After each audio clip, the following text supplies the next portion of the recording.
আলহামদুলিল্লাহ। এখানে নারী নির্যাতন অথবা পুরুষ নির্যাতন যেটি আমরা ধরে নেই, প্রত্যেকটাই আসলে আমরা অধিকার সম্পর্কে যখন অসচেতন হব, সত্যিকার একটি নারী যদি স্বামীর কি অধিকার এটি যদি বুঝতে পারে, আর একটি স্বামী যদি বুঝতে পারে স্ত্রীর কি অধিকার। আমরা স্বাভাবিকভাবে একটি বিষয় জানি, সেটি হলো নারী পুরুষের সমান অধিকার। আসলে অধিকারের দিক থেকে কোনো জায়গায় স্ত্রী বেশি আছে, কোনো জায়গায় স্বামী বেশি আছে, আর সবটা মিলাইলে দেখা যাবে সমান অধিকার। এরপরে নির্দেশের ব্যাপারে স্বামীর একটু অধিকার বেশি আছে। এই জন্য আল্লাহ তাআলা বলছেন, ওয়ালাহুন্না মিসলুল্লাযী আলাইহিন্না বিল মারুফ ওয়ালির-রিজালি আলাইহিন্না দারাজাত। নারীদের উপর পুরুষদের যেমন অধিকার আছে, ঠিক তেমনি ন্যায়সঙ্গত অধিকার রয়েছে পুরুষদের উপর নারীদেরও, এবং পুরুষদের রয়েছে তাদের উপর আরেকটি মর্যাদা। এই জন্য আল্লাহ রাসূল পুরুষের ব্যাপারে বলছেন যে নারী নির্যাতন বন্ধ হওয়ার পিছনে একটি বিষয়, সেটি হলো নারী যে একটা মর্যাদাবান ব্যক্তি এই সংসারের মধ্যে, সে যে কাজের মানুষ নয়। এই জন্য আল্লাহ রাসূল বলেছেন, কিয়ামতের দিনে তোমাদের বিছানার সাথী মার জীবন সঙ্গিনী যদি তোমাদের পক্ষে সাক্ষী দেয়, আল্লাহ তাআলা মাফ করে দিয়ে দিবেন। তোমাদের মধ্যে ওই পুরুষই হলো উত্তম, যে তার স্ত্রীর কাছে উত্তম। যেটি আল্লাহ রাসূল আরেকটি হাদিসের মধ্যে বলেছেন যে খিয়ারুকুম খিয়ারুকুম লিনিসাইহিম খুলুকান খায়রুকুম খায়রুকুম লিআহলিহি ওয়া আনা খায়রুকুম লিআহলিহি। তোমাদের মধ্যে সেই সর্বোত্তম যে তার স্ত্রীর সাথে আচরণের দিক থেকে সর্বোত্তম। তোমাদের মধ্যে সেই ব্যক্তি ভালো যে তার স্ত্রীর কাছে ভালো, আর আমি আমার স্ত্রীর কাছে ভালো। তার মানে স্ত্রীর কাছে ভালো হওয়া এটা রাসূলের অন্যতম একটা সুন্নাহ। তাহলে আমার স্ত্রী কোন আচরণটা পছন্দ করে, এটিও একটি স্বামীকে বোঝা উচিত। তাহলে একজন স্বামীর যেমন সম্মান আছে, ওই সংসারে একজন স্ত্রীরও সম্মান আছে।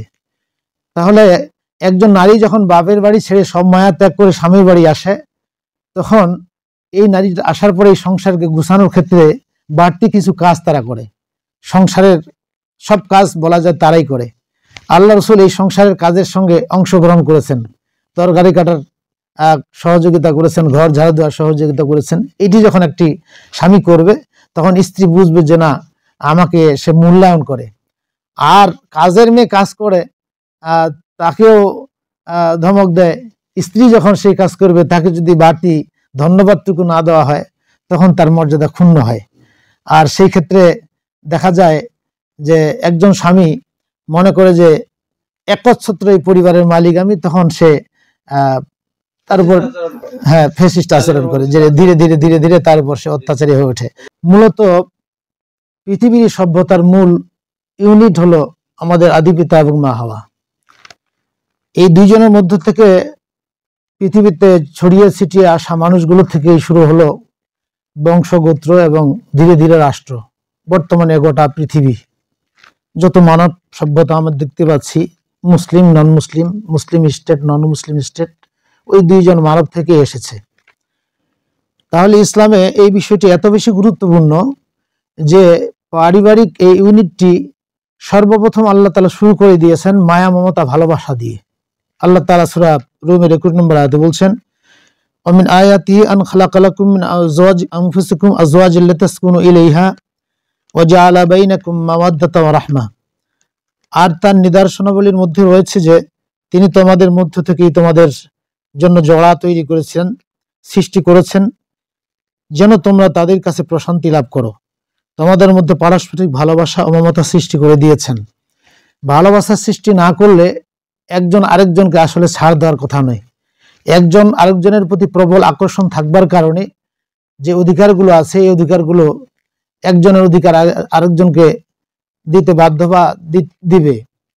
স্বাভাবিকভাবে আমরা পৃথিবীতে যখন লক্ষ্য করি, এই অধিকার অসংখ্য জায়গা আমরা লক্ষ্য করি, অধিকারগুলো অটোমেটিক প্রতিষ্ঠিত হয়ে যায়। যেমন কর্মচারী কর্মকর্তা, যদি কোনো কর্মচারী কর্মকর্তার কাছাকাছি আসে, স্বাভাবিকভাবেই কর্মচারী মনে করে আমাকে একটু দাঁড়ানো উচিত।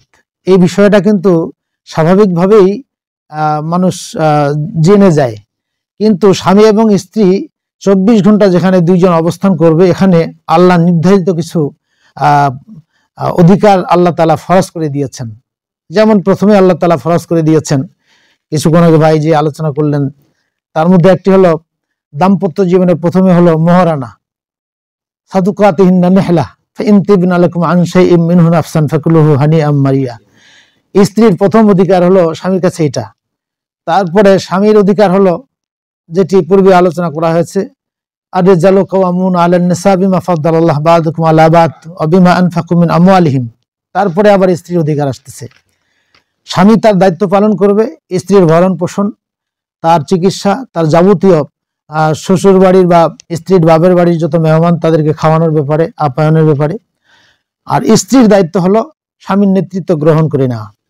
কিন্তু বর্তমান সমাজে যেই জিনিসটা আমরা লক্ষ্য করছি, শুধু দাম্পত্য জীবনে স্ত্রীর কোনো কথা না শুনলে দাম্পত্য জীবনে কলহ সৃষ্টি হয়। একটা বিষয় আমাদের মাথায় রাখা দরকার, একটি অধিকার যেটি হলো পারিবারিক বন্ধনে, পারিবারিক এই ইউনিটের মধ্যে, পারিবারিক এই রাষ্ট্রের মধ্যে পরিচালক হবেন পুরুষ। এই পুরুষটি কোনো কাজ করবার ক্ষেত্রে যখন সিদ্ধান্ত গ্রহণ করে, তখন যদি নারী সেটাকে মেনে নিতে না পারে, পরামর্শ দিতে পারে, কিন্তু যদি মেনে না নেয়, তাহলে দাম্পত্য জীবনের সর্বপ্রথম ভিত্তিটা নষ্ট হয়। এই সন্তানগুলো সেখান থেকে শিখে নেয় যে একজনের নেতৃত্ব আরেকজন গ্রহণ না করলেও চলে, এখান থেকে সন্তানগুলো শিখে নেয়। এই অধিকার যখন স্ত্রীর অধিকার স্বামী যখন বঞ্চিত করে স্ত্রীকে, আর স্ত্রী যখন স্বামীকে তার অধিকার থেকে বঞ্চিত করে, তখন এই বাচ্চা যারা আছে সন্তান, এরা শিখে নেয় সেখান থেকে। এই সন্তানগুলো পৃথিবীতে ছড়িয়ে যাবে, কেউ চেয়ারম্যান হবে, কেউ প্রধানমন্ত্রী হবে, কেউ বিভিন্ন স্তরের দায়িত্বশীল হবে। তখন জনগণের অধিকার তারা দিতে পারবে না।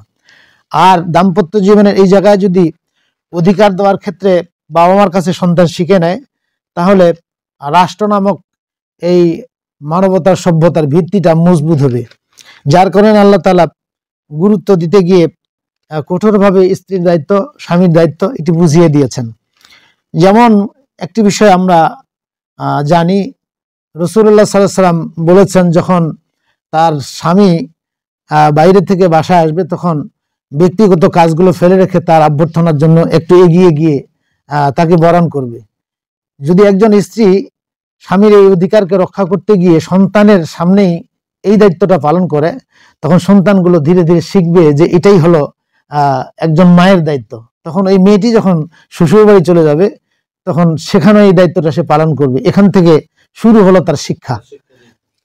এই শিক্ষা পৃথিবীতে ছড়িয়ে যাওয়ার পরে আমরা দেখব যে ধীরে ধীরে একটি সমাজ সুন্দর হয়েছে, সমাজ থেকে রাষ্ট্র, রাষ্ট্র সুন্দর হয়েছে, পৃথিবী সুন্দর হয়েছে।